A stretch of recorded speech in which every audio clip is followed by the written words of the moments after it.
नमस्कार दोस्तों, untold stories देख रहे हैं आप और मैं हूं वरुण जौहरी। जय हिंद जय भारत। दोस्तों, आज ये एपिसोड होने वाला है मुंबई अंडरवर्ल्ड के शुरुआत से लेके अंत तक। इसमें आपको हाजी मस्तान, वरदराजन, करीम लाला इनके बारे में तो बताएंगे ही, लेकिन इनके अलावा काफ़ी सारे और कौन कौन से ऐसे गैंगस्टर्स रहे, अंडरवर्ल्ड डॉन रहे, जो आए और चले गए मुंबई अंडरवर्ल्ड से। वो लोग कौन थे, इनके बारे में भी पता चलेगा। इसके अलावा आज़ादी के पहले अंडरवर्ल्ड कैसा था मुंबई का, आपको बता दें। आपको जानकर भी हैरानी होगी कि जो सबसे पहली बैंक डकैती मुंबई में हुई, इसके अलावा जो सबसे पहला स्मगलिंग का बड़ा केस हुआ, बहुत बड़ा केस, इनमें जो लोग शामिल थे ये कोई भी इन गैंग से रिलेटेड ही नहीं थे जिनका आप नाम सुनते हैं, हाजी मस्तान या वरदराजन या करीम लाला गैंग या पठान गैंग या दाऊद गैंग। तो ये लोग आखिर कौन थे, क्यों ये कभी बाकी बड़े गैंगस्टर्स के, डॉन्स के अलावा जिनका आप नाम सुनते हैं, उनके जैसे कभी मुंबई में बेस होकर नहीं रह पाए, कभी इनका नाम लंबा चल नहीं पाया, इसका क्या कारण रहा। और साथ में आपको बताएंगे कि डॉन कहलाने के बावजूद हाजी मस्तान और वरदराजन को कैसे एक दूसरे शख्स से प्रोटेक्शन लेना पड़ता था। इन लोगों की रखवाली वो दूसरे लोग करते थे। सारी चीज़ें आपको अंदरूनी काफ़ी सारी जानकारियाँ, नई जानकारियाँ पता चलेंगी आज के इस एपिसोड में।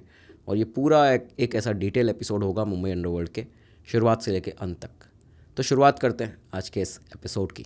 तो साल 1956 1956 जब महा गुजरात मूवमेंट की शुरुआत हुई। महा गुजरात मूवमेंट एक ऐसा पॉलिटिकल मूवमेंट था जिसमें ये पहले बॉम्बे प्रेसिडेंसी हुआ करता था, जिसमें बॉम्बे और गुजरात जो थे वो एक साथ एक ही जगह पे आते थे, यानी कि इन्हें बॉम्बे प्रेसिडेंसी के नाम से देखा जाता था। काफ़ी सारे इस समय पोर्ट हुआ करते थे। तो ये जो मूवमेंट था, महा गुजरात मूवमेंट, इसे शुरुआत किया गया था जिससे कि बॉम्बे प्रेसिडेंसी से गुजरात को अलग किया जा सके, गुजराती भाषी जो लोग हैं उनके लिए एक अलग प्रदेश बनाया जा सके। लेकिन इससे पहले, जब तक ये 1960 में बाद में एक कार्व हुआ, मई में 1960 में गुजरात बॉम्बे प्रेसिडेंसी से अलग हुआ, बॉम्बे अलग हुआ, लेकिन इसके पहले से ही जो कहानी रही अंडरवर्ल्ड की वो आज हम जानने वाले हैं। तो ये जो बॉम्बे प्रेसिडेंसी हुआ करती थी अंग्रेज़ों के समय पे भी, इस समय लेट 1930s में और अर्ली 1940s के अंदर, यानी कि जो 1930 के आखिरी कुछ साल थे और 1940 के दशक के पहले के कुछ साल जो हुआ करते थे, उसमें बॉम्बे प्रेसिडेंसी के अंदर काफ़ी सारे गुजराती और मारवाड़ी बिजनेसमैन हुआ करते थे, लैंडलॉर्ड्स होते थे, मनी लेंडर्स हुआ करते थे। और इनके काफ़ी सारे काम यहाँ पे चलते थे बॉम्बे प्रेसिडेंसी में, जिन कामों के लिए इन्हें ज़रूरत पड़ती थी बाहुबल की भी। भाई, किसी को पैसे दिए हैं तो उससे पैसे लेने भी है, निकालने भी हैं। कोई टाइम पे नहीं दे रहा है तो, कोई प्रॉपर्टी का डिस्प्यूट चल रहा है तो वहाँ पे जाके कैसे मैटर को रिजॉल्व करना है, सॉल्व करना है। बिजनेसमैन है तो उनको कोई परेशानी दे रहा है तो उससे कैसे निपटना है। तो इन सभी बाहुबल के कामों के लिए पठान लड़कों को रखा जाता था। काफ़ी सारे पठान लड़के यहाँ पे मौजूद थे उस समय। अफ़गानी पठान लड़के भी काफ़ी सारे मुंबई जो बॉम्बे प्रेसिडेंसी हुआ करती थी उस समय मौजूद थे। इस दौरान बताया जाता है कि एक शख्स था मुंबई में बॉम्बे प्रेसिडेंसी में, अयूब बाबा। अयूब बाबा, जिसे हज़ारों अफ़गानी पठान लड़कों का लीडर माना जाता था, वो धीरे धीरे करके उस मुकाम तक पहुंचा था कि वो इनका लीडर कहलाने लगा था। इलीगल रिकवरी एजेंट्स की तरह इसके लड़के जो थे वो काम करते थे। मारवाड़ी और गुजराती जो बिजनेसमैन थे, मनी लेंडर्स थे, उनके लिए उनके प्रॉपर्टी डिस्प्यूट्स को भी संभालते थे। तो ये सारे काम करते थे। लेकिन 1940 के शुरुआती दशक की बात बताई जाती है जब अयूब बाबा जो था एक बहुत बड़ा नाम बन चुका था, लेकिन एक मर्डर का केस उसके ऊपर लगता है। उसके पूरे क्रिमिनल जो उसका करियर रहा उसमें एक मर्डर का केस जो उसके ऊपर लगा, जिसके चलते उसे एक बार जेल जाना पड़ता है। जेल गया, खैर जेल में ज़्यादा दिन उसका रुकना नहीं हुआ, बाद में बाहर निकल कर आ गया था। लेकिन इसके बाद वो फिर कभी मुंबई में नहीं दिखा। बॉम्बे जो था, वो बॉम्बे प्रेसिडेंसी उसने छोड़ दी थी, वो कहीं और ही चला गया था। और जो उसका कहना था उसके जाने के पीछे, उसका कहना ये था कि अगर कोई भी शख्स जो खुद को डॉन कहता है, अगर वो पुलिस स्टेशन की सीढ़ियाँ चढ़ चुका है या पुलिस स्टेशन जाके आ चुका है तो वो डॉन कहलाने के लायक नहीं है। दोस्तों, वीडियो में आगे बढ़ने से पहले एक बहुत ही जरूरी अनाउंसमेंट आप लोगों के लिए। देखिए, अनअकैडमी आपके लिए लेकर आया है लक्ष्य यूपीएससी। संकल्प आपका और साथ हमारा। अनअकैडमी अब सिर्फ ऑनलाइन ही नहीं, ऑफलाइन भी अवेलेबल है। काफी सारे ऑफलाइन सेंटर्स दिल्ली के करोल बाग, मुखर्जी नगर में, बिहार के पटना में आपका नया सेंटर है। उसके अलावा उत्तर प्रदेश के प्रयागराज में आपका सेंटर है। और यहाँ पे जो आपके सेंटर्स पे ये जो स्पेशल प्राइज आपको जीएस फाउंडेशन 2025 और 26 बैच के लिए दिया जा रहा है, ये है अब सिर्फ 59,999 रुपीज में। इस स्पेशल प्राइज के साथ ये बैचेस आप ले सकते हैं और यकीन मानिए ये आपकी तैयारी को बेहद मजबूत बनाने वाले हैं। नाउ बैचेस की शुरुआत हो रही है 20 नवंबर से। तो एक बार समझ लीजिए, देखिए करोल बाग ऑफलाइन सेंटर जो आपका है दिल्ली में, वहां पे आपके इंग्लिश मीडियम बैचेस की शुरुआत होने वाली है 20 नवंबर से। इसके बाद जो मुखर्जी नगर सेंटर है वहां पे भी आपके हिंदी मीडियम बैचेस की शुरुआत जो है वो 20 नवंबर से होने वाली है। और बात करें उत्तर प्रदेश के प्रयागराज के सिविल लाइंस वाले सेंटर की, तो वहां पे भी आपके जो बैचेस हैं वो 20 नवंबर से शुरू होने वाले हैं। और जैसा कि आप जानते हैं कि आपका नया सेंटर जो बिहार के पटना में ओपन हुआ है, वहां पे भी 20 नवंबर से आपके बैचेस जो है वो प्रारंभ हो जाएंगे। तो दोस्तों, देश के टॉप फैकल्टीज के साथ, एजुकेटर्स के साथ पढ़ने का मौका आपको बिल्कुल भी नहीं गंवाना चाहिए। इस वीडियो के डिस्क्रिप्शन लिंक में जाइए, वहां पे आपको लिंक मिलेगा, एनरोल करिए, रजिस्टर करिए खुद को, और यहाँ आपको इन बैचेस में काफी सारे एडवांटेजेस मिल जाएंगे। देखिए, डेडिकेटेड सीसेट और ऐसे राइटिंग की क्लासेस हैं, 360 डिग्री करंट अफेयर्स का कवरेज मंथली मैगजीन के साथ, 40+ सेक्शनल और फुल लेंथ टेस्ट आपको प्री और मेंस के लिए मिल जाते हैं, कॉम्प्रिहेंसिव कवरेज मिलता है जीएस का, साथ ही साथ रेगुलर इंटरेक्शन आपके एजुकेटर्स के साथ आपका होगा, और 1-to-1 mentorship, doubt solving sessions भी आपको मिलते हैं। तो आप बिल्कुल देर नहीं करनी है, डिस्क्रिप्शन में जाइए, लिंक पर क्लिक करिए, अपने आप को रजिस्टर करिए, या फिर आप एनरोल भी कर सकते हैं किसी भी ऑफलाइन सेंटर पर। अब चलते हैं अपने वीडियो में। तो इसके बाद बताते हैं कि अयूब बाबा जो था, ये शख्स जो पठान गैंग को शुरुआती दौर में, उसके पठान गैंग के शुरुआती दौर में चलाता था, वो इस गैंग को छोड़कर, बॉम्बे को छोड़कर भाग गया, चला गया। इसी बीच ये जो समय था, इसी बीच अफ़गानिस्तान के कुन्नूर प्रोविंस का जो शहगल डिस्ट्रिक्ट है, वहाँ का एक लड़का, वहाँ की एक अफ़गानिस्तान की बहुत बड़े परिवार का, रॉयल फैमिली से ताल्लुकात रखते थे ये परिवार, इसका एक लड़का था अब्दुल करीम शेर खान पठान। एक बहुत बड़े परिवार का लड़का जो कि अफ़गानिस्तान में उसकी शुरुआती जो पढ़ाई लिखाई थी वो हुई थी, वो पला बड़ा था। लेकिन लेट 30s में, जो 1930 का आखिरी कुछ साल चल रहे थे दशक के, उसमें इसका बॉम्बे आना होता है। और बॉम्बे आना इसलिए हुआ था कि इसका एक बड़ा भाई हुआ करता था जो कि पहले मुंबई आया, लेकिन बाद में जब उसका बड़ा भाई वापस अफ़गानिस्तान नहीं पहुंचा, तो घर वालों ने इसे, करीम लाला को, जिसको आप लोग, ये जो लड़का जिसकी बात कर रहे हैं अब्दुल करीम शेर खान पठान, ये करीम लाला ही है। करीम लाला को इसके घर वालों ने उस अपने बड़े भाई को ढूंढने के लिए मुंबई भेजा, भारत भेजा। लेकिन इसके बाद करीम लाला के साथ एक ऐसी चीज़ हुई जिसकी वजह से वो हमेशा के लिए मुंबई में ही रह गया। यानी ये कहिए कि मुंबई ने उसको अपने पास ही रख लिया था। करीम लाला वापस नहीं गया, बहुत ही यंग एज में ये मुंबई आ चुका था, मुंबई का होके रह गया। पहले भिंडी बाज़ार में रहना शुरू किया, साउथ बॉम्बे उस समय भिंडी बाज़ार, वहाँ पर रहना शुरू किया। मुंबई में डॉक्स पर मजदूरी का काम शुरू किया। और धीरे धीरे समय के साथ ये जो अयूब बाबा गैंग हुआ करता था, जो कि पूरे पठानों का, जो पठान लड़के हुआ करते थे उनका गैंग था, उस समय 6.5 फीट करीबन की हाइट वाला ये करीम लाला, ये जो लड़का था, इसने उसी गैंग को ज्वाइन कर लिया। अब अयूब बाबा नहीं था, लेकिन यहाँ पे कई और लीडर हुआ करते थे उस गैंग के। करीम लाला ने इस गैंग को ज्वाइन किया as a illegal recovery agent, लोगों से जाके पैसे निकलवाना, मारवाड़ी और गुजराती बिजनेसमैन्स वगैरह के, लैंडलॉर्ड्स के, ये सारा काम था। और कुछ ही सालों के अंदर पठान गैंग का लीडर बन जाता है। करीम लाला की वो पकड़ हुई कि उसने डोंगरी पर, नागपाड़ा, मोहम्मद अली रोड, धारावी, जितने इलाके थे इनमें अपनी पकड़ बना ली, पठान गैंग का लीडर बन चुका था। और आगे जाके उसकी एक पॉलिटिकल कनेक्शन उसके इस तरह के हुए कि ऑल इंडिया जिगराए पख्तून जिगराए हिंद, जो पख्तून जो पठानों का एक बहुत बड़ा ग्रुप हुआ करता था, पॉलिटिकल ऑर्गेनाइजेशन थी, इसका भी यहाँ पे ये मुंबई का, महाराष्ट्र के अंदर मुंबई का चीफ बन जाता है, उसको वहाँ पे उसका हेड बना दिया जाता है। तो पॉलिटिकल कनेक्शन बनने लगे थे। इसी बीच उसके धंधे भी अलग अलग तरीके के बढ़ने लगे। शराब की बिक्री, अवैध शराब की, ये करता था। जुए के अड्डे थे, इलीगल मनी रिकवरिंग का तो बिज़नेस काफ़ी लंबे समय से चल रहा था। प्रॉपर्टी डिस्प्यूट के जो काम थे उनको भी ये लोग सुलझाते थे। लेकिन ऐसा नहीं है कि इस समय पर स्मगलिंग जो थी वो मुंबई में आई नहीं थी या मुंबई में होती नहीं थी। बॉम्बे में स्मगलिंग की शुरुआत हो चुकी थी, और ये शुरुआत हो चुकी थी करीबन 1940 से ही, 1930 के आखिरी सालों से ये शुरुआत हो चुकी थी। 1940 में बताते हैं कि बॉम्बे प्रेसिडेंसी में गुजरात और मुंबई का एक सबसे बड़ा स्मगलर हुआ करता था उस समय, तलब हुसैन। ये शख्स था तलब हुसैन, जिसको पहला स्मगलर कहा जाता है बॉम्बे का। आपने नाम सुना होगा, हाजी मस्तान एक बहुत बड़ा स्मगलर था और सबसे बड़ा स्मगलर उसी को कहते हैं। लेकिन जो पहला स्मगलर जिसके ऊपर केस भी बहुत लंबा चला, तो ये तलब हुसैन हुआ करता था। तलब हुसैन जामनगर गुजरात का रहने वाला था। बॉम्बे प्रेसिडेंसी थी तो गुजरात और बॉम्बे एक ही थे, एक ही बात थी। उस समय करीबन इस शख्स के ऊपर, तलब हुसैन के ऊपर 30 लाख के गोल्ड कंसाइनमेंट के स्मगलिंग का आरोप, उसका केस भी चला बाद में, और 1,30,00,000 के डायमंड्स की चोरी का आरोप था। मतलब इसके ऊपर ये 2 बहुत बड़े केस लगे जिसके बाद कस्टम ऑफिसर्स ने इसको बाद में अरेस्ट भी किया। उसके अरेस्ट के बाद में उसके ऊपर ये केस जो दोनों लगे थे लंबे चलते गए।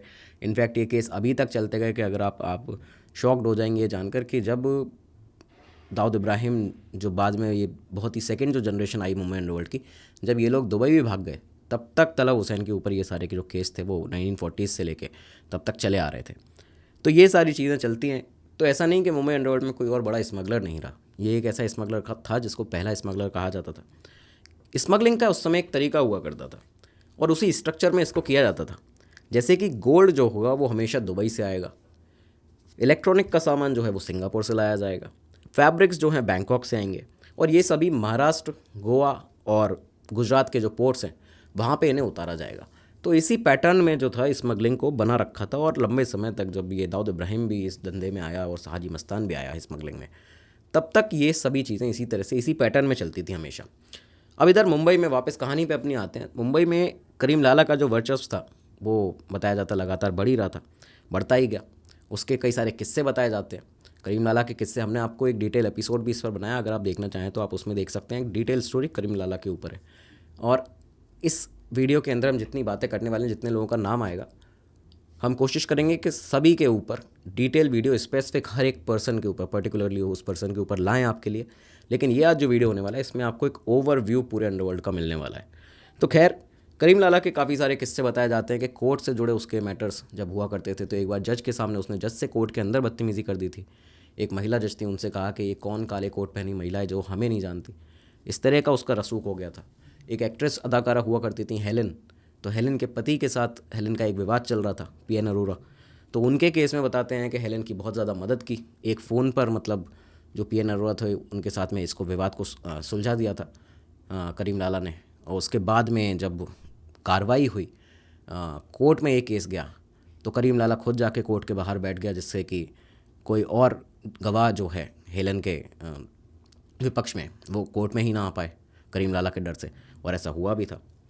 बॉलीवुड में इंटरफेरेंस करीम लाला ने ही शुरू किया अंडरवर्ल्ड के अंदर। अमिताभ बच्चन के साथ फ़ोटो, शशि कपूर, दिलीप कुमार, इन सभी के साथ फ़ोटोज़ बताए जाते हैं, सामने आके दिखते हैं। और 1973 में तो इंदिरा गांधी तक के साथ, यानी भारत की जो प्रधानमंत्री थी उनके साथ में भी फ़ोटो आया था। और ये फ़ोटो किस तरह से आया था इसकी कहानी शॉर्ट में अगर आपको बताएं तो हरेंद्र नाथ चट्टोपाध्याय एक बहुत अच्छे आर्टिस्ट, उनको उनके सिनेमा में, हिंदी सिनेमा में कंट्रीब्यूशन के लिए सम्मानित किया जाने वाला था राष्ट्रपति भवन में। और करीम लाला ने कभी राष्ट्रपति भवन देखा नहीं था, बहुत चाह थी देखने की। तो हरेंद्र नाथ चट्टोपाध्याय के कनेक्शंस के साथ में ये दिल्ली आ जाता है। दिल्ली आके करीम लाला राष्ट्रपति भवन पहुंचा और उस कार्यक्रम में इंदिरा गांधी के साथ मिलना हुआ, जबकि वो तस्वीर आपको देखने को मिलती है 1973 की वो तस्वीर है इंदिरा गांधी के साथ। और मिलवाया इस तरह से गया था करीम लाला को कि पख्तून, ये जो आपके पठान लोग हैं, पठानों के बहुत बड़े नेता हैं मुंबई के। तो ये सारी चीज़ें यहाँ पे चलती हैं। तो ऐसा नहीं है कि मुंबई अंडरवर्ल्ड के जो शुरुआती दौर के जो आप नाम सुनते हैं, हाजी मस्तान, करीम लाला, वरदराजन मुदालियर, ये सारे ही नाम सिर्फ हुआ करते थे। काफ़ी और भी नाम थे जो आए इस बीच में। आपको बता दें, इसी समय की बात है जब करीम लाला का एक तरह से उठना हो रहा था मुंबई अंडरवर्ल्ड में। 1951 अप्रैल की बात बताई जाती है कि अप्रैल के महीने में पहली बैंक डकैती ये मुंबई में हुई। ये पहली बैंक डकैती किसने की थी? दिल्ली से आने वाले एक शख्स ने, एक आदमी जो कि दिल्ली से एक फ़र्ज़ी नाम बनाकर एक बहुत बड़े प्लान के साथ, और ये प्लान उसने निकाला था, एक हॉलीवुड मूवी देखी थी हाईवे 301। ये जो मूवी थी हाईवे 301, यहाँ से दिल्ली से आने वाले एक लड़के ने, एक आदमी ने ये प्लान बनाया। और ये जो शख्स था इसने अपना फ़र्ज़ी नाम रखा अनोखे लाल। ये मुंबई पहुँच जाता है और वहाँ पे जाके मुंबई के कुछ लोकल जो गैंगस्टर्स थे, जो क्रिमिनल्स थे, उनको अपने साथ में लेता है। उनको साथ में लेने के बाद 2 बार करीबन इन लोगों ने रिहर्सल की उस मूवी की तरह, किस तरह से बैंक डकैती डाली जाए। मुंबई के भी इतिहास की पहली बैंक डकैती थी। इसके बाद इन्होंने लॉयड बैंक मुंबई, यहाँ पे डकैती की 16 लाख रुपए की। 16 लाख रुपए की ये डकैती हुई। इसके बाद में लूट का जो माल था वो पकड़ में नहीं आया, लेकिन इन लोगों को बाद में पकड़ा गया। कुछ लोग फरार भी हुए, फरार भी रहे बाद में लंबे समय तक। लेकिन मुंबई में फिर इस मूवी को, ये जो हॉलीवुड मूवी थी हाईवे 301, इसको बैन कर दिया गया था। तो ये भी एक अलग तरह की कहानी है। लेकिन ये जो क्रिमिनल्स थे इनके बारे में अगर आप देखें, चाहे आप तलब हुसैन के बारे में देखें, चाहे अनोखे लाल, ये जो फ़र्ज़ी नाम का एक बैंक डकैत था, ये कभी भी मुंबई में हाजी मस्तान, वरदराजन मुदालियर, या करीम लाला इनकी तरह स्टेबल नहीं रह पाए। इनके साथ में एक बहुत बड़ी चीज़ ये थी कि ये कभी भी मुंबई में स्टेबल नहीं रहे। तो अब वापस आते हैं अपनी कहानी में करीम लाला के चैप्टर पे।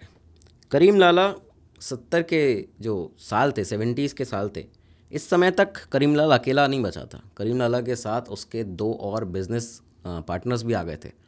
बिजनेस पार्टनर इस तरह से कह सकते हैं कि सारे धंधों में तो नहीं, सारे कामों में नहीं, लेकिन कई सारे ऐसे काम थे। जैसे कि अगर करीम लाला का अवैध शराब का काम है तो उसके साथ वरदराजन मुदालियर का अवैध शराब का काम जो था उसमें पार्टनरशिप होती थी। स्मगलिंग का अगर कोई काम है करीम लाला का तो उसमें हाजी मस्तान के साथ उसकी पार्टनरशिप होती थी। तो उसके 2 पार्टनर्स भी यहाँ पे आ गए थे जिनका नाम था हाजी मस्तान और वरदराजन मुदालियर। अब हाजी मस्तान कौन था, एक ओवरव्यू आपको बता दें। 1934 में 8 साल की उम्र में हाजी मस्तान अपने पिता के साथ बॉम्बे आया था। कहाँ से? तमिलनाडु के कुडलूर से। इसका बॉम्बे आना होता है, शुरुआत में इन दोनों ने ही बाप बेटे ने मैकेनिक की शॉप डाली। अपने पिता के साथ मैकेनिक की शॉप में काम करता है, लेकिन 18 साल की उम्र तक उसने उस मैकेनिक शॉप को बंद किया और काम छोड़कर बॉम्बे डॉक पर 1944 का ये साल बताया जाता है जब उसने कुली की तरह काम करना शुरू कर दिया था। अब यहीं इसी बॉम्बे डॉक पर उसकी मुलाकात होती है एक अरब से, एक शेख गालिब नाम के अरब शख्स से। इससे मिला। शेख गालिब पहले भी स्मगलिंग करता था। मस्तान ने भी यहाँ पे ज़्यादा पैसा कमाने के, ज़्यादा मुनाफा कमाने के लिए स्मगलिंग करना शुरू कर दिया। और ये जो समय था इसमें इस समय असली धंधा ही जो था वो स्मगलिंग को यहाँ पे माना जाता है, यानी कि तस्करी को माना जाता था। मस्तान इसमें इतना बड़ा नाम बन गया कि आगे जाके जब वो बड़ा हुआ, एक डिटेल एपिसोड आपके लिए बनाएंगे अगर आप चाहेंगे तो, मस्तान के स्पेसिफिक मस्तान हाजी मस्तान के ऊपर। लेकिन वो इतना बड़ा नाम बन चुका था कि बाद में वो जो यहाँ से चांदी बाहर भेजता था बाहर देशों में, उसे मस्तान की चांदी कहा जाता था। मतलब एक ब्रांड बन चुका था उसके नाम का सिल्वर के ऊपर कि जो भी भारत से चांदी भेजी जाएगी तो उसमें भी जो मस्तान की चांदी होगी सिर्फ वही हमें चाहिए और उसी के हम सही दाम देंगे। तो ये सब बातें सामने होती थी। लेकिन हाजी मस्तान के गैंग में उस समय बताते हैं कि काफ़ी सारे ऐसे लोग थे जिसमें उसके गैंग को, हाजी मस्तान को, एक रॉबिन हुड की छवि दी जाती थी। उसका काफ़ी सारे रीज़न्स थे। उसमें से एक रीज़न ये भी बताया जाता है कि उसके गैंग मेंबर्स में HMSI ये कोड चलता था। मतलब ये कोड है हिंदू मुस्लिम सिख ईसाई, HMSI। ये कहते हैं कि हाजी मस्तान के गैंग के अंदर सभी धर्मों के लोग हुआ करते थे और 4 उसके ऐसे लोग थे जो कि एक हिंदू था, एक मुस्लिम और एक सिख, एक ईसाई। JK नाम का एक क्रिश्चियन हुआ करता था जो सेंटा क्रूज से आता था। तो JK जो था उसको जैकेट किंग भी कहा जाता था। जैकेट किंग क्यों कहते थे? क्योंकि इस गैंग में JK के पास काफ़ी सारी ऐसी अलग अजीब सी जैकेट हुआ करती हैं जिसमें वो बहुत सारे गोल्ड के जो बिस्किट थे उनको छुपा कर ले आता था और किसी को, पुलिस जो थी उसको पकड़ नहीं पाती थी। मतलब वो खुले में भी ऐसे बिस्किट जो था उनको, उनकी आवाजाही कर लेता था, स्मगलिंग उनकी कर लेता था। तो इस तरह की उसके पास जैकेट्स हुआ करती हैं, तो उसको जैकेट किंग कहा करते थे। सेंटा क्रूज का JK बहुत ज़्यादा फेमस था। तो ये यहाँ पे था इस गैंग में, हाजी मस्तान के स्मगलिंग के पूरे बिजनेस में। लैंडिंग संभालता था मनिंदर सिंह। तो मनिंदर सिंह जो था वो एक सिख था, इसके अलावा एक मुसलमान और एक ईसाई लड़का भी था। तो इस वजह से कम्युनल बहुत ही एक साथ इसमें देखा जाता है हाजी मस्तान के गैंग में। इसलिए उसको एक रॉबिन हुड की छवि इस तरह से भी निकल के सामने आती है कि हर तबके में, हर समुदाय में उसको पहचाना जाता, जाना जाता था। तो खैर यहाँ से आपको बताएं इसके आगे, हाजी मस्तान के हमेशा अच्छे साथी नहीं रहे। उसका एक और साथी हुआ यूसुफ पटेल। अब यूसुफ पटेल कौन था? देखिए, यूसुफ पटेल एक शख्स जो कि शुरुआत में स्मगलिंग के धंधे में उतरा, बाद में हाजी मस्तान का उसने साथ पकड़ा। लेकिन 1969 के अराउंड की ये बात बताई जाती है कि जब एक राइवलरी शुरू हुई यूसुफ पटेल और हाजी मस्तान के साथ में। पटेल ने मस्तान को का एक कंसाइनमेंट था, उसकी चोरी की। इस पर हम एक डिटेल वीडियो यूसुफ पटेल के ऊपर इसी चैनल पर बना चुके हैं, आप उसको जाके देख सकते हैं। तो वो जो धोखाधड़ी की थी मस्तान के साथ में यूसुफ पटेल ने, तो हाजी मस्तान ने इसके लिए कांटेक्ट किया यूसुफ पटेल को ख़त्म कराने के लिए। पहली बार ऐसा हो रहा था कि जब कॉन्ट्रैक्ट किलिंग का नाम सामने आया था मुंबई पूरे अंडरवर्ल्ड के अंदर, या अंडरवर्ल्ड तो उस समय था ही नहीं, मुंबई पुलिस के सामने भी पहली बार कॉन्ट्रैक्ट किलिंग का नाम सामने आया। सुपारी दी गई है किसी की मारने के लिए, वो भी हाजी मस्तान ने, वो भी यूसुफ पटेल की, और करीम लाला इसमें इन्वॉल्व है। तो इस तरह से हुआ था कि यूसुफ पटेल ने जब धोखाधड़ी की तो हाजी मस्तान ने करीम लाला से संपर्क करके कराची से, पाकिस्तान से शूटर्स मंगवाए थे। 2 शार्प शूटर्स मंगवाए गए थे, बाद में बुलाए गए, उन्होंने अटैक किया यूसुफ पटेल पर, लेकिन यूसुफ पटेल इसमें बच जाता है। और इसके बाद ये दुश्मनी जो थी वो पहला ऐसा अटैक था जब एक बार खून खराबा जो था अंडरवर्ल्ड में शुरू हुआ, मुंबई में शुरू हुआ और गोलियां चली थी जिसमें अटैक किया गया था इस तरह से। तो मस्तान इस दौरान देश का सबसे बड़े स्मगलर्स में उसका जो नाम था वो सामने आने लगा था। और 70 के दशक तक आते आते बताते हैं कि देश का सबसे बड़ा स्मगलर चाहे मस्तान गिना जाने लगा था, लेकिन सबसे बड़ा नाम जो स्मगलर्स का होता था उस 70 के दशक में वो था दमन बेस्ड सुकुर नारायण बाकिया का। सुकुर नारायण बाकिया 70 के दशक का सबसे बड़ा स्मगलर भारत का माना जाता था। और ये लोग बटे हुए थे, ये इस तरह से बटे हुए थे कि उस समय केरला जो पोर्ट था वहाँ पे जो सबसे बड़ा स्मगलर था वो था हाजी मोहम्मद। गुजरात जो पोर्ट था वहाँ पे यूसुफ, हीरो और लल्लू जोगी, और मस्तान और यूसुफ पटेल जो थे इन दोनों को माना जाता था कहाँ, बॉम्बे डॉक्स पे। तो ये दोनों बॉम्बे डॉक्स पर रहा करते थे। अब ये सारी जो चीज़ें चल रही थी 70 के दशक में, और आप 70 का दशक समझ सकते हैं कि क्या चल रहा था देश के अंदर। इंदिरा गांधी की सरकार थी, 71 के चुनाव हुए, उसके बाद जिस तरह से माहौल, जो पॉलिटिकल माहौल था वो गर्म हुआ, राजनीति गर्म हुई, जेपी मूवमेंट शुरू हुआ। और रामलीला मैदान में जब कहा गया जयप्रकाश नारायण के द्वारा कि सिंहासन खाली करो जनता आती है, फिर इमरजेंसी लगाई गई, तो ये वो दौर शुरू हो चुका था जिस समय सरकार जो थी वो भी बहुत ज़्यादा टाइट हो चुकी थी ऐसे एंटी सोशल एलिमेंट्स के ऊपर, गैंगस्टर्स के ऊपर, गुंडों के ऊपर, स्मगलर्स थे उनके ऊपर। और मुंबई में स्मगलिंग बहुत तेज़ी से बढ़ रही थी, गुजरात पोर्ट्स पे, मुंबई में, दमन में, तो ये सारी चीज़ें चली रही थी। ये पहली बार ऐसा हो रहा था कि कुछ ही समय पहले की बात बताई जाती है, इमरजेंसी से, आपातकाल से, कि पार्लियामेंट के अंदर इन 3 लोगों का नाम उठा था, हाजी मस्तान, सुकुर नारायण बाखिया और यूसुफ पटेल। 3 टॉप स्मगलर्स के तौर पर इनका नाम उठा। और इसके बाद जब इमरजेंसी लगी तो अब जब नाम उठा है तो भाई जेल में भी डाला जाएगा। काफ़ी सारे एंटी सोशल एलिमेंट्स को, काफ़ी सारे बड़े लीडर्स को जेल में डाला गया, इन लोगों को भी जेल में डाला गया। हाजी मस्तान जब जेल में गया तो बताते हैं कि जेपी से, जयप्रकाश नारायण लोकनायक से मुलाकात हुई, बहुत ज़्यादा प्रभावित हुआ, और उस प्रभाव के चलते उसने जब जेल से निकला तो अपनी क्रिमिनल एक्टिविटीज़ को बंद कर दिया था, एक तरह से, मतलब कम कर दिया था, ये कह सकते हैं। कम किया, स्मगलिंग कम की, और उसके बाद क्या किया कि सीधा हज पे जाता है। हाजी मस्तान, जिसका ये नाम जो पहले मस्तान मिर्ज़ा हुआ करता था, जो मस्तान ये हाजी मस्तान बना है, तो ये हज पे गया, और हज पे आने के बाद लोगों ने उसको हाजी मस्तान कहना शुरू किया था, तो ये उसका नाम पड़ा। और उसने साथ ही में अपनी एक पॉलिटिकल पार्टी शुरू कर दी थी, क्योंकि अब वो जयप्रकाश नारायण की तरह पॉलिटिक्स में उतरना चाहता था, उनकी तरह ही एक राजनेता बनना चाहता था, बहुत आइडलाइज करता था उन्हें। उसने एक पार्टी शुरू की, दलित मुस्लिम सुरक्षा महासंघ। ये पार्टी हाजी मस्तान ने बनाई, अपनी चुनाव लड़ने के लिए तैयारी की। एक जर्नलिस्ट इस समय बताते हैं जो हाजी मस्तान को पब्लिक ऑरेटर कैसे वो अच्छा बने, कैसे उसकी पब्लिक स्पीकिंग अच्छी हो, कैसे वो लोगों से बात अच्छे से कर पाए, अपनी स्पीचेज़, अपने भाषण अच्छे से दे पाए जब वो एक राजनेता बनने के लिए, नेता बनने के लिए आगे आ गया है। तो ये जर्नलिस्ट थे असलम कीरतपुरी, जिन्होंने हाजी मस्तान का बहुत सहयोग किया एक अच्छा ऑरेटर बनने के लिए। दिलीप कुमार ने पॉलिटिकल कैंपेनिंग की, एक्टर दिलीप कुमार, काफ़ी सारी चुनावी जो कैंपेनिंग थी हाजी मस्तान की पार्टी के लिए वो दिलीप कुमार करते थे। और इसके बाद मस्तान की छवि जो थी वो करीम लाला के बाद, मतलब करीम लाला से बड़ी बन गई, सेलिब्रिटी छवि जो थी कि बॉलीवुड डॉन, सेलिब्रिटी डॉन, तो हाजी मस्तान को इस नाम से जाना जाने लगा था। अब मस्तान की जब बात हुई है तो एक और शख्स की बात होनी ज़रूरी है जो कि मस्तान की तरह ही तमिलनाडु से आता था। मस्तान का जन्म भी 1926 में हुआ, इस शख्स का जन्म भी 1926 में हुआ था। आगे जाके दोनों के प्रोफेशन भी सेम ही हुए। दोनों की बताते हैं कि जो मृत्यु हुई वो भी सेम उसी तरह से हुई थी, हार्ट अटैक से ही दोनों की मृत्यु हुई थी।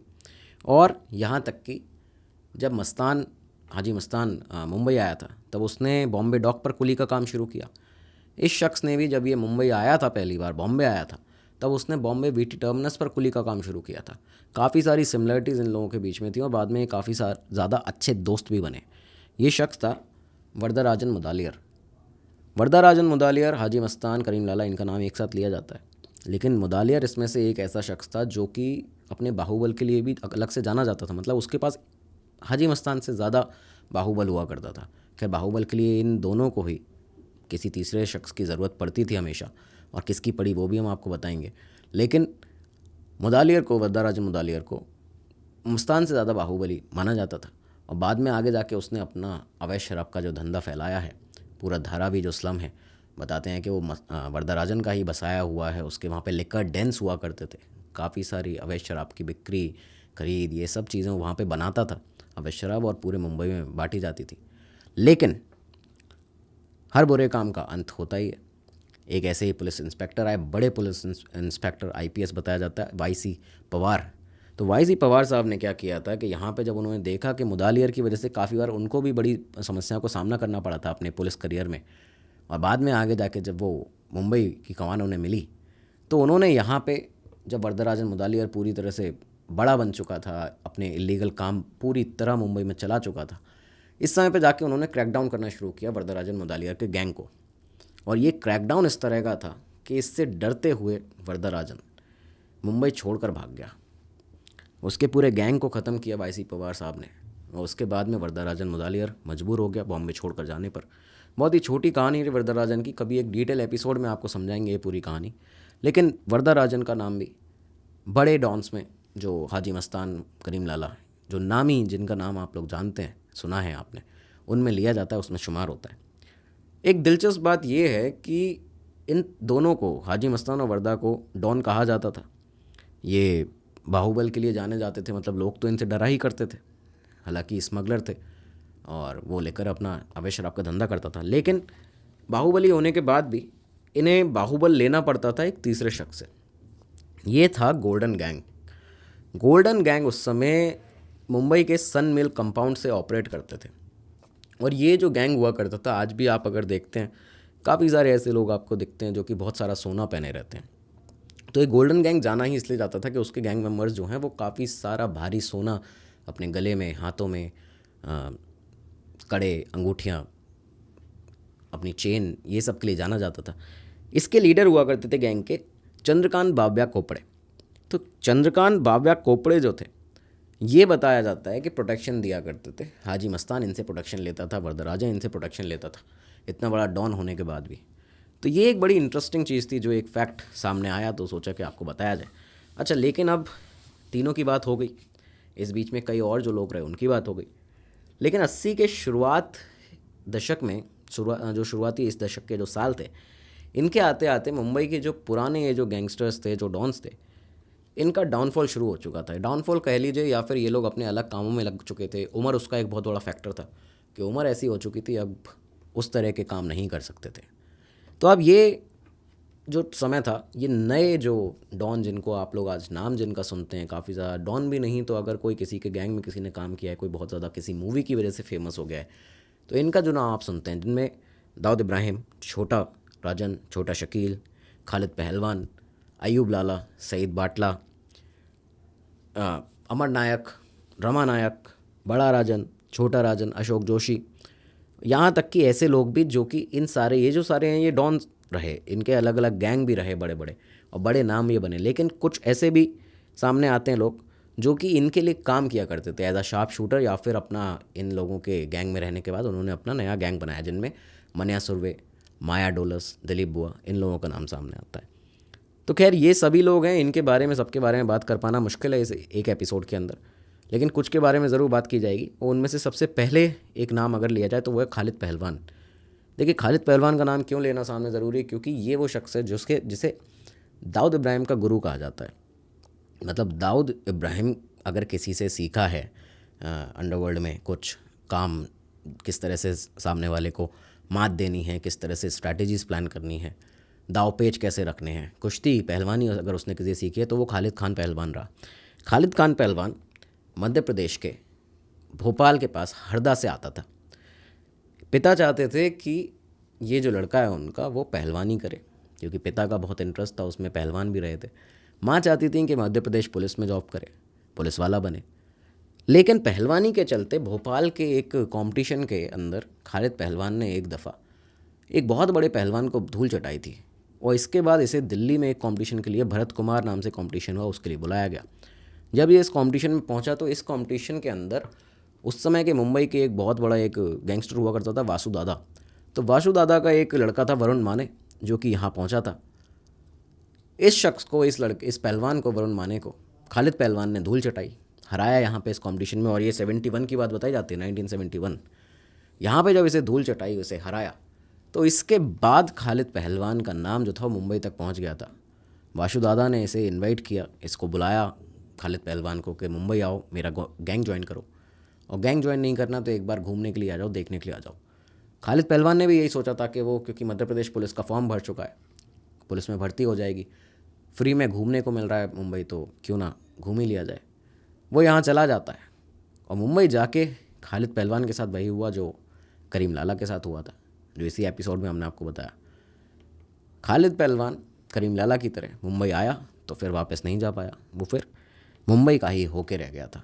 ये वही खालिद पहलवान है जिसने 1980 में, जब ये दाऊद इब्राहिम गैंग भी बन गया, पठान गैंग के जो बाकी आगे के लड़के थे करीम लाला के बाद, अमीरज़ादा, आलमज़ेब, समद खान पठान, तो ये वही 1980 का दौर था, साल था, जब ये वही खालिद पहलवान था जिसने अमीरज़ादा और आलमज़ेब के द्वारा जो एक अटैक किया गया था कोर्ट के बाहर दाऊद इब्राहिम के ऊपर, उसमें दाऊद इब्राहिम को वो गोली बिल्कुल लगनी तय थी, लेकिन ये वो पहलवान था, ये वो खालिद पहलवान था जिसने अपने कंधे पर वो गोली ली थी दाऊद इब्राहिम को बचा के, तो उसकी जान यहाँ पे इसने बचाई थी खालिद पहलवान ने।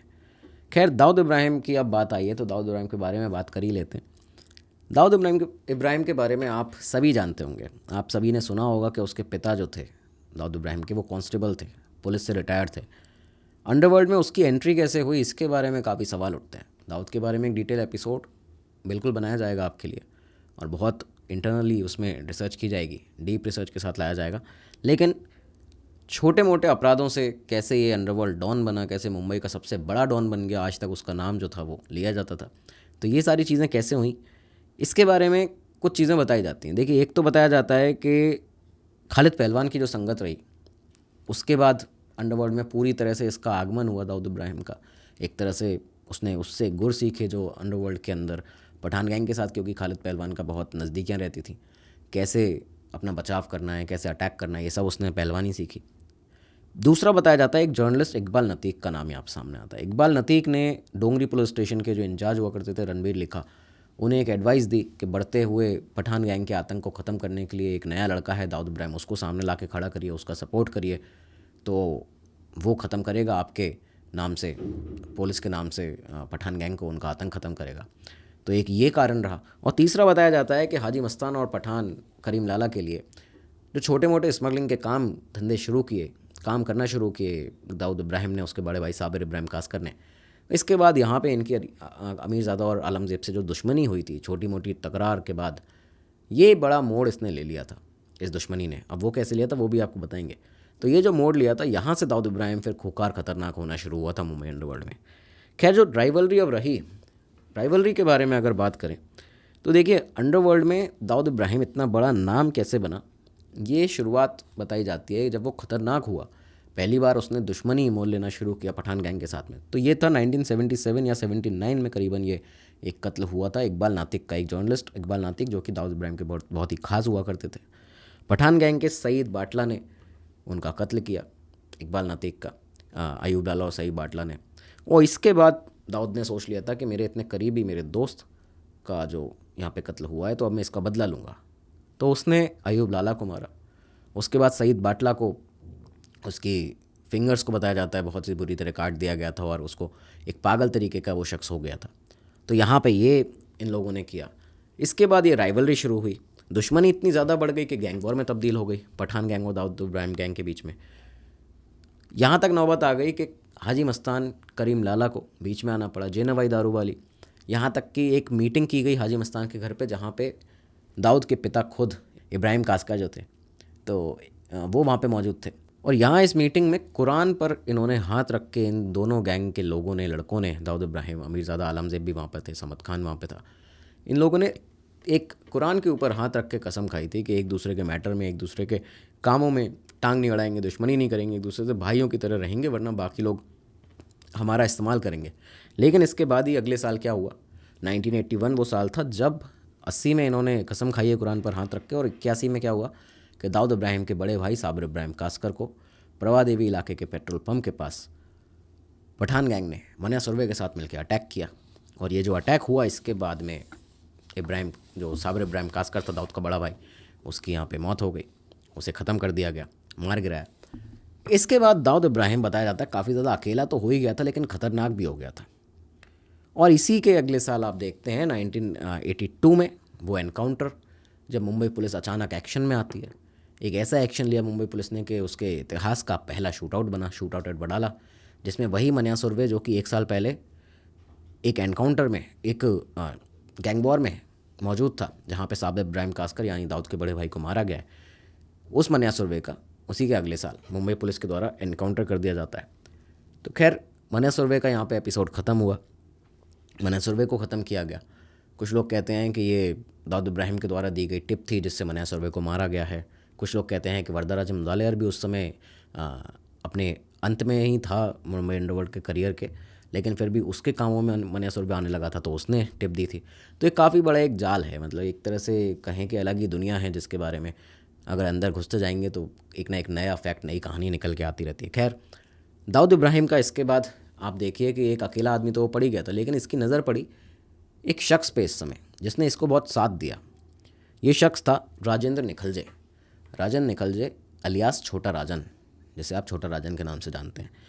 तो ये मन्या सुरवे की मौत के बाद, उसके शूट आउट के बाद छोटा राजन दाऊद इब्राहिम गैंग में शामिल हुआ था।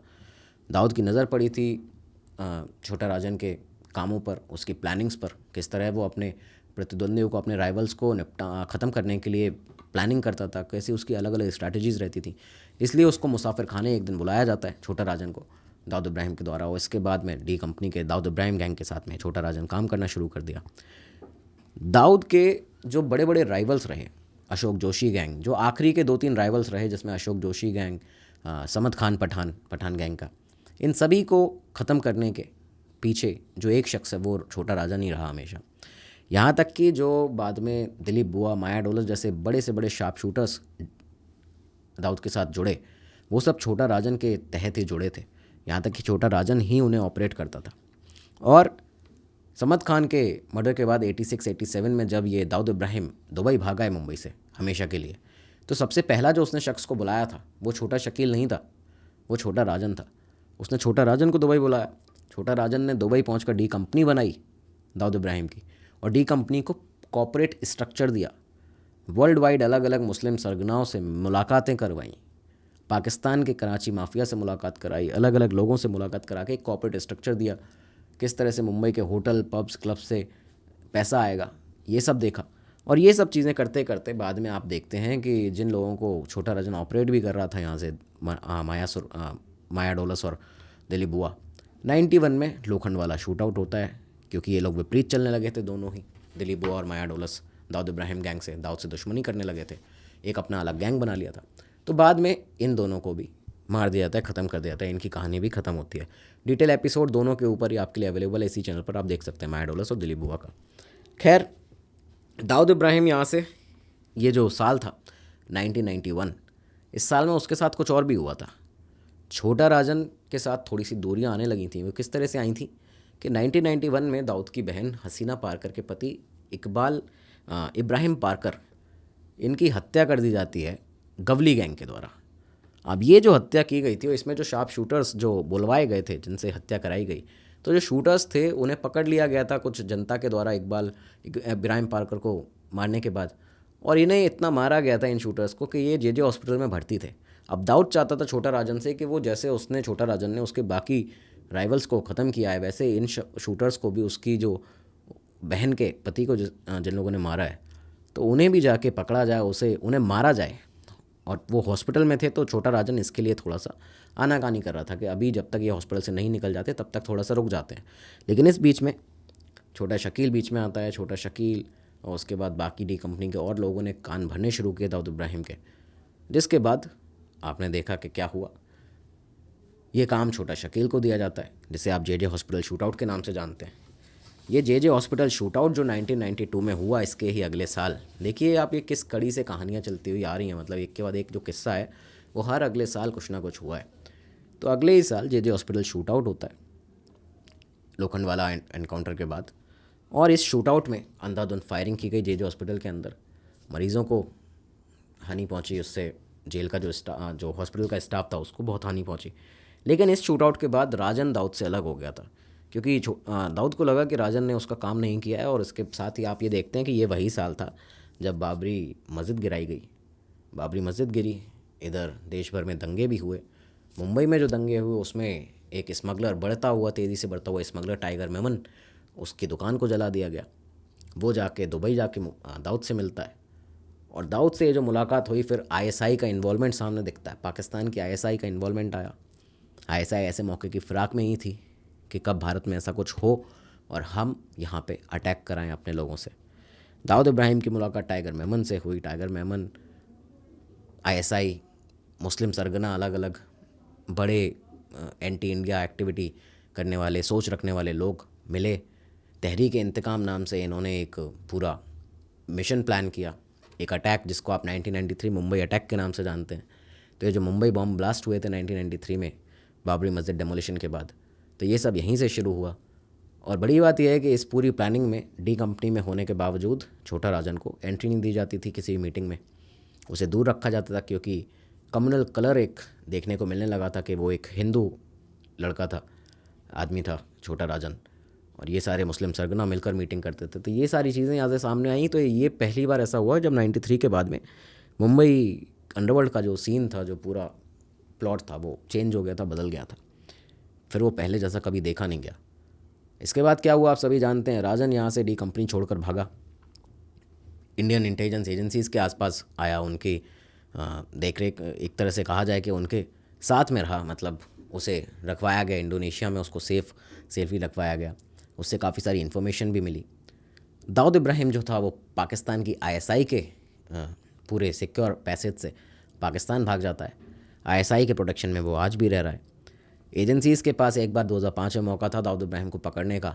आईबी ने पूरा प्रयास भी किया था, लेकिन इंटरनल जो कॉन्फ्लिक्ट हैं कुछ एजेंसीज़ के, उसके चलते छोड़ नहीं दिया गया, जबकि पकड़ ही नहीं पाए, वो मिशन ही पूरा ऑपरेट नहीं हो पाया सक्सेसफुली। 2013 में भी RANW ने, रिसर्च एनालिसिस विंग ने, एक ऑपरेशन किया था। ऐसा बताते हैं कि सुपर बॉयज़ करके एक कोवर्ट मिशन था जिसको किया गया, जिसमें 9 एजेंट्स थे, पाकिस्तान पहुंच चुके थे जहां पे दाऊद इब्राहिम रहता है। लेकिन एंड टाइम पे इस मिशन को भी ड्रॉप कर दिया गया था दिल्ली से आए हुए एक फ़ोन के द्वारा। तो ये सारी चीज़ें बताई जाती हैं। फ़िलहाल दाऊद इब्राहिम 2022 में जो लेटेस्ट अपडेट है, NIA की जो रिपोर्ट है, उसके हवाले से आपको बता सकते हैं कि दाऊद इब्राहिम जो है कराची में है। अलीशा पार्कर, जो हसीना पार्कर का लड़का है, उसको जब पूछताछ के लिए NIA ने उससे पूछताछ की तो उसने बताया कि दाऊद इब्राहिम ने 68 साल करीबन की उम्र है, एक पठानी पाकिस्तानी लड़की से शादी कर ली है। अपनी वाइफ महजबीन शेख को अभी भी डाइवोर्स नहीं दिया है। और इस समय जो कॉन्फ्लिक्ट है डी कंपनी में, वो अनीस इब्राहिम यानी दाऊद का छोटा भाई और छोटा शकील के बीच में चल रहा है। सेम उसी तरह का कॉन्फ्लिक्ट जो कि एक समय पर 91-92 के अराउंड छोटा शकील और छोटा राजन के बीच में चल रहा था। तो यही सब चीज़ें अभी भी डी कंपनी में चल रही हैं। खैर, अक्टूबर 2022 में अचानक से कुछ सोर्सेज से एक खबर सामने आई थी कि कराची के क्लिफ्टन एरिया में लियाकत जो हॉस्पिटल है, लियाकत नेशनल हॉस्पिटल, वहाँ पे काफ़ी सारी फोर्स को और काफ़ी सारे डॉक्टर्स की आवाजाही को देखा गया है। सामने जो सबूत आए वो ये आए कि दाऊद इब्राहिम यहाँ पे एडमिट था और उसके पैर में जो गैंग्रीन जो उसको हो गया था वो काफ़ी बुरी तरह फैल रहा था, जिसकी वजह से उसके पैर की उंगलियाँ हटानी पड़ी हैं बॉडी से, उनको अलग करना पड़ा है। और अब वो एक स्टिक लेके चलता है, एक वॉकिंग स्टिक का वो यूज़ करता है चलने के लिए। और इस समय पे करीबन 69 साल की उम्र हो चुकी है। तो दोस्तों, ये था आज का पूरा एपिसोड जिसमें हमने आपको बताया कि कैसे अंडरवर्ल्ड की शुरुआत हुई और कैसे वो अंत तक एक तरह से पहुंच चुका है। अब आप अगर देखते हैं तो आज की डेट में मुंबई में नाम चल रहा है कि लॉरेंस बिश्नोई, मुंबई के ऊपर उसकी नज़र है। गैंग ने अभी वहाँ पे एक बहुत बड़ा एक सुपारी किलिंग कह सकते हैं, या फिर अभी तक सिद्ध नहीं हो पाया कि बाबा सिद्दीकी का मर्डर किसने किया, लेकिन बताया जा रहा है कि लॉरेंस बिश्नोई का नाम सामने आता है। तो खैर, अब मुंबई अंडरवर्ल्ड को लोग कह रहे हैं, हर जगह से ये रिपोर्ट आ रही हैं कि अपने अंत की तरफ है। तो ये एक एपिसोड था, हमने सोचा आपको बताया जाए कि कैसे शुरुआत हुई, कैसे अंत तक अपने पहुंचा है और क्या अभी चल रहा है। उम्मीद है आपको एपिसोड अच्छा लगा होगा। इसमें जितने कैरेक्टर्स के नाम हैं, बिल्कुल कोशिश की जाएगी कि हर किसी पर्टिकुलर पर्सन के, पर्टिकुलर गैंगस्टर के, डॉन के ऊपर specific detail video, proper detail video के साथ, उस शख्स की स्टोरी के साथ आपके लेकर हाजिर होंगे इसी चैनल पर। अभी भी काफ़ी सारी स्टोरीज़ आपको इसी चैनल पर मिल जाएंगी। जितने नाम लिए उनमें से काफ़ी लोगों के ऊपर अभी वीडियो बना चुके हैं हम। देखिएगा ये एपिसोड कैसा लगा, यही बताइएगा, कमेंट सेक्शन में बताइएगा। और आगे और भी एपिसोड्स देखने के लिए जुड़े रहिए, सब्सक्राइब कर लीजिए, शेयर करिए वीडियो को, जिससे ऐसे और भी एपिसोड हम आपके लिए लेकर आते रहें। अब मिलेंगे अगले एपिसोड में, तब तक के लिए दीजिए इजाज़त। नमस्कार, धन्यवाद, जय हिंद, जय भारत।